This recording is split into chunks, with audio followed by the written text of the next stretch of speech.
साईं राम दीदी, मैं बाबा के बारे में आपको कुछ बताना चाहती हूँ कि बाबा कैसे मतलब मैं इतना नाराज़ हूँ, फिर भी बाबा मेरा साथ दिए जाते हैं और मैं बाबा से बहुत जल्दी गुस्सा हो जाती हूँ इस चीज़ को लेके कि बाबा आपको सब कुछ सौंप दिया है और आप मेरे माँ-बाप, आप ही सब कुछ हो। तो एटलीस्ट जैसे घर पे लड़ते हैं ना अपने मम्मी-पापा से, वैसे ही मैं बाबा से भी लड़ लेती हूँ। तो जब हमारा ना समर वैकेशन जब स्टार्ट होता है, तो हमें ये लगता है कि थोड़ा-सा बच्चों को कुछ तो कराओ, क्योंकि बच्चों को जब तक ना बाहर नहीं ले जाएँगे या फिर उनको आउटिंग नहीं कराएँगे ना, तो बच्चे कुछ चीज़ें सीखेंगे नहीं। मैं अपने हस्बैंड से बोल रही थी, वो थोड़ा रूड थे, "नहीं, अभी नहीं जा पाएँगे, अभी गर्मी है।" उनका भी कुछ इश्यू रहा होगा, शायद इस वज़ह से मना किया होगा। 2nd ऑफ जून को मेरी बड़ी डॉटर है, उसका बर्थडे होता है, तो उस दिन हम लोगों ने प्लान किया कि चलो शिरडी के लिए कुछ प्लान कर लेते हैं, शिरडी चलते हैं। तो शिरडी का नहीं हो पाया, आई डोंट नो क्यों नहीं हो पाया, मुझे कुछ समझ नहीं आया, शायद बाबा बुलाना नहीं चाहते होंगे। तो फिर मैं और भी गुस्सा थी कि आपको बुलाना ही नहीं है, जबकि प्लानिंग हो चुकी थी। फिर वैष्णो देवी का प्लान बनाया कि हम लोग वैष्णो देवी चलते हैं। तो प्लान बना हमारा 11th ऑफ जून का कि चलो 2nd जून को बहुत ज़्यादा गर्मी है और 10 जून तक सुना था कि गर्मी हीट स्ट्रोक है, तो अभी नहीं जाना चाहिए बाहर। तो हम लोग घर में ही रहे और थोड़ा-सा बस ऐसे बाहर डिनर करने चले गए थे बस। तो 11th ऑफ जून को जाने का हो रहा था, बट वो भी कैंसल हो गया। आई डोंट नो किस वजह से हुआ, बट वो भी नहीं हो पाया। टिकट्स का भी इश्यू आया, थोड़ा जाने का भी इश्यू होने लगा कि कोई नहीं जा रहा है साथ में, तो वो डिले हो गया कि नहीं जा रहे हैं। और शायद कुछ अच्छा ही था, क्योंकि वहाँ पर सुना था कि एक अटैक भी हुआ था टेररिस्ट का, तो शायद बाबा इसीलिए मुझे नहीं ले जा रहे होंगे वहाँ पर।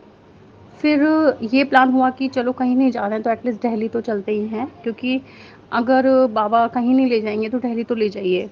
तो अभी थोड़े दिन पहले ही आपने एक मैसेज दिया था कि मंजू दी, आपके मैसेज तो हमेशा इंस्पिरेशंस होते ही होते हैं। तो आपने एक मैसेज दिया कि बाबा किसी न किसी रूप में मेरे घर आएँगे।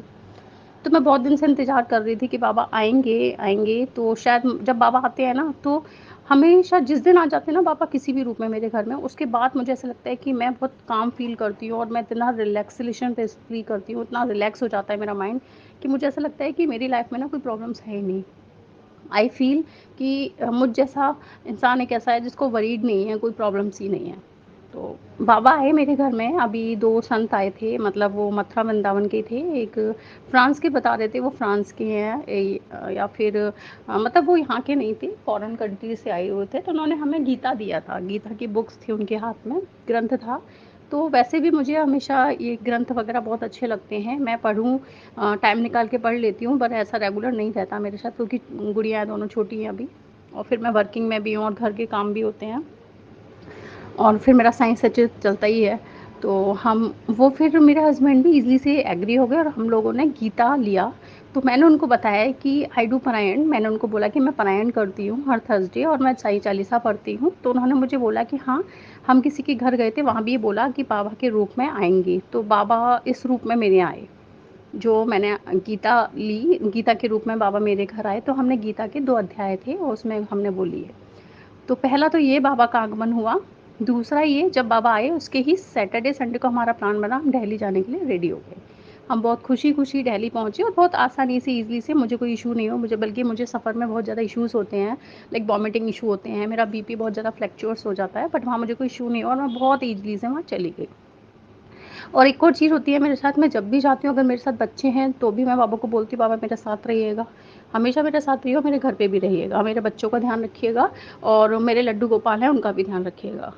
तो हम हमेशा, मैं ऐसे ही बोल के जाती हूँ, तो हम लोग ऐसे ही, संडे तो हमारा अच्छे से निकल गया। हम मंडे को जब रिटर्न हो रहे थे, तो संडे को कुछ काम नहीं, मंडे को हम लोगों ने सोचा हम इवनिंग में निकल जाएँगे, थोड़ी-सी डे टाइम में शॉपिंग वगैरह कर लेते हैं। तो हमने बच्चों को सबको घर छोड़ दिया, लाइक मेरी नंद भी गई हुई थी, तो उनके बच्चों को हमने घर छोड़ दिया, बस मेरे साथ मेरी छोटी गुड़िया गई थी, बिकॉज़ अभी 3 प्लस की है वो।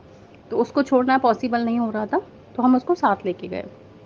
तो इधर हम लोग सीपी गए, सीपी में मेरे हस्बैंड को था कि मुझे टैटू बनवाना है, बट मैं बार-बार एक ही चीज़ बोल रही थी कि नहीं, टैटू नहीं बनवाते हैं राहुल, अभी चलते हैं, बाद में देख लेना, प्लीज़ लेट हो रहा, थोड़ी शॉपिंग हो जाने दो। बट उन्होंने नहीं माना, मतलब उनके मन में था या क्या था, तो उन्होंने बोला कि नहीं, मैं चल रहा हूँ। मुझे बनवा लेते हैं। तो वो सीपी में गए हम लोग, इन्होंने टैटू बनवाया, तो मैं बैठी हुई थी उन टैटू में, कम से कम 2 एंड 3 हॉर्स का एटलीस्ट मैक्सिमम हॉर्स उसमें स्पेंड होते ही हैं। तो दीदी को भी बनवाना था, हम लोग 4 जन गए थे, मैं, ये मतलब मेरे हस्बैंड और उनके छोटे भाई और दीदी, छोटी दीदी। तो हम 4 लोग थे, तो मैं और मेरे मतलब जो देवर हैं वो हम लोग बोले कि तुम लोगों को टैटू बनवाना है, मतलब दीदी को भी बनवाना है, तुम लोग टैटू बनवा लो। और हम लोग थोड़ा-सा पालिका पास में ही है, इन्फेंट ही था, तो हम लोग, मैंने कहा हम लोग पालिका चले जाते हैं, वहाँ मार्केट में शॉपिंग कर लेते हैं। और गुड़िया को, मतलब मैं अपनी छोटी वाली लड्डू को यहीं छोड़ जाती हूँ। तो उन्होंने बोला कि ठीक है। मैं जब भी निकलती हूँ मैं बोल के जाती हूँ, बाबा मेरी गुड़िया का ध्यान रखिएगा। तो बाबा ने उसका ध्यान रखा। मैं बाबा को बोल के गई, बाबा प्लीज़ मेरी लड्डू का ध्यान रखिएगा, क्योंकि वो आपने ही दी, आप ही सँभालिए उसको।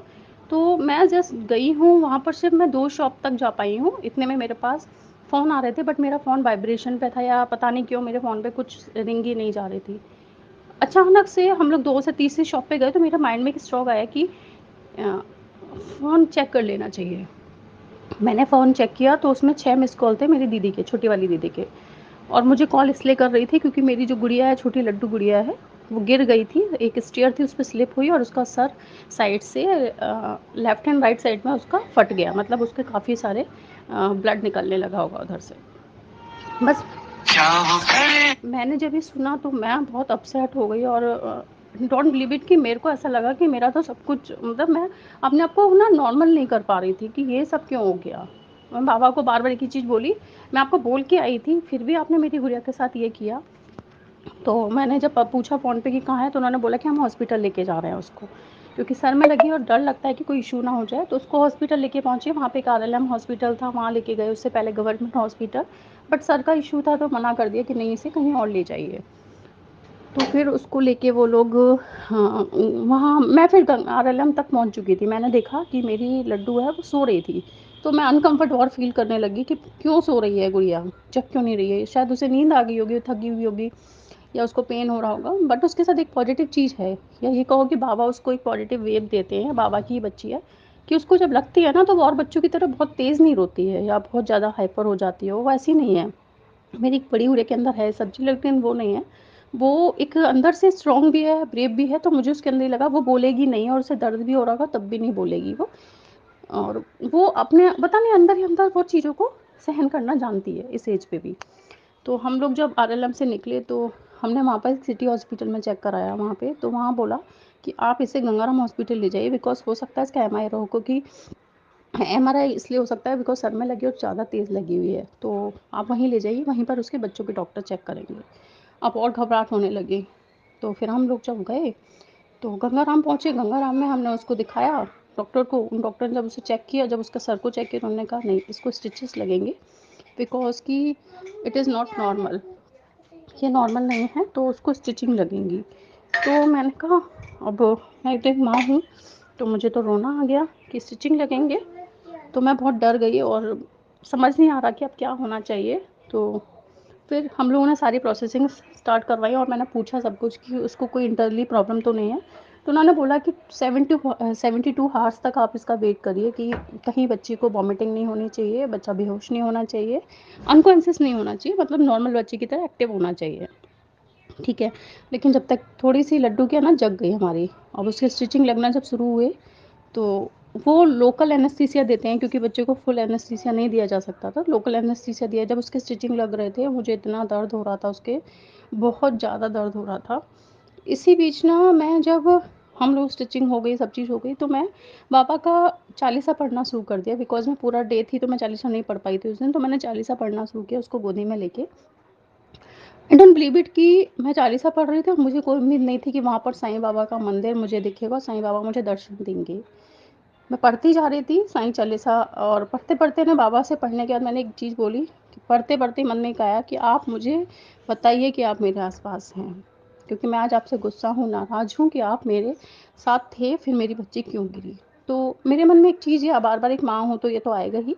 तो वहाँ मुझे एक बाबा के दर्शन हुए, उन्होंने बाबा ने मुझे बहुत अच्छे से दर्शन दिए, तो मन को थोड़ी शांति मिली, स्टिचिंग हो गई, सब कुछ हो गया। तो हम लोग रात को करीबन वहाँ से चले 12 बजे, तो हम लोग 5 बजे के आसपास या साढ़े 4 4 बजे के आसपास हम लोग आगरा आ गए, क्योंकि थोड़ा स्लो भी चल रहे थे और इसको दर्द भी हो रहा था, तो मेडिसिन वगैरह देके हम लोग घर आए।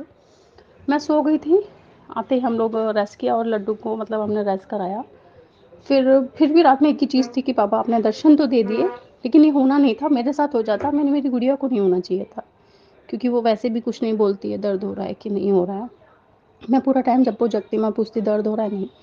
तो अब हम लोग जब रात को सो गए, मैं सुबह उठी ना, तो मेरे बेड के बगल में एक अंकल है, वो शिरडी से आए थे और उनकी उम्मीद नहीं कि वो आएँगे कभी आगरा वापस, क्योंकि वो ये बोल के गए थे कि मैं शिरडी हमेशा के लिए जा रहा हूँ और मैं कभी आगरा नहीं आऊँगा।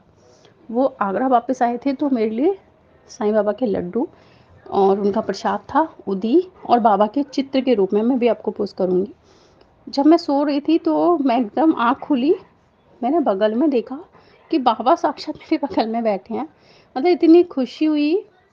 और फिर उसी समय दीदी ने भी एक मैसेज कन्वे किया हुआ था कि बाबा किसी न किसी रूप में आते हैं, और जितनी परेशानियाँ आती हैं ना, वो परेशानी इसलिए आती हैं कि बाबा के नज़दीक आने के लिए सारी परेशानियाँ हमें फेस करनी पड़ती हैं, क्योंकि अगर ये परेशानी नहीं होगी तो हम बाबा के नज़दीक नहीं जा पाएँगे, शायद हम अपनी खुशियों में ही मगन रहेंगे। तो पता है इतनी खुशी है उस दिन से कि नहीं, बाबा हैं और जो हुआ वो होना था शायद। और हर चीज़ तो अपने हाथ में नहीं होती, हर चीज़ बाबा के हाथ में भी नहीं होती है, होती भी है लेकिन कुछ चीज़ होना बहुत ज़रूरी होता है। लेकिन बस जो हुआ, यही सबको बताना था कि बाबा ने साथ दिया मुझे, और मेरा जो नाराज़गी थी बाबा से, वो बाबा ने मुझे दूसरे दिन बिल्कुल दूर कर दी। और अब मैं बाबा की जब उदी डाल के कष्ट निवारण मंत्र भी डेली, बाबा ने मुझे बोला कि मुझे मंत्र, और पता है एक और चीज़ हुई कि मैंने जैसे मोबाइल उठाया ना, तो मैंने बस बाबा से एक ही चीज़ बोली कि बाबा क्यों हुआ सब? तो बाबा ने उसी समय एक मैसेज डिस्प्ले किया तुरंत। मतलब मैंने मोबाइल ऑन किया, ऑन करते ही मुझे एक मैसेज डिस्प्ले हुआ कि रोज़ मैं उदी डाल के और कष्ट निवारण मंत्र पढ़ूँगी तो शायद कुछ चीज़ें दूर हो जाएँगी, या जितने भी कर्म हैं या जितनी भी प्रॉब्लम्स हैं वो सारी धीरे-धीरे अपने आप ही हट जाएँगी। वो बिल्कुल रिमूव हो जाएँगी अपने आस-पास से। तो ये सारी चीज़ें मेरे को संदेश मिले बाबा की तरफ से, बड़ी खुशी। और साईं मंजू दीदी के जो मैसेजेस होते हैं, इतने इंस्पिरेशन मैसेज होते हैं ना कि दिल खुश हो जाता है। उनको जो मैसेज जब रीड करती हूँ ना, मैं डेली वेट करती हूँ उनके मैसेज का। मैं मैसेज रीड करने के बाद मेरे अंदर एक पॉजिटिव एनर्जी आ जाती है। तो थैंक यू मंजू दीदी, थैंक यू सो मच, और आप सभी को ओम साई राम।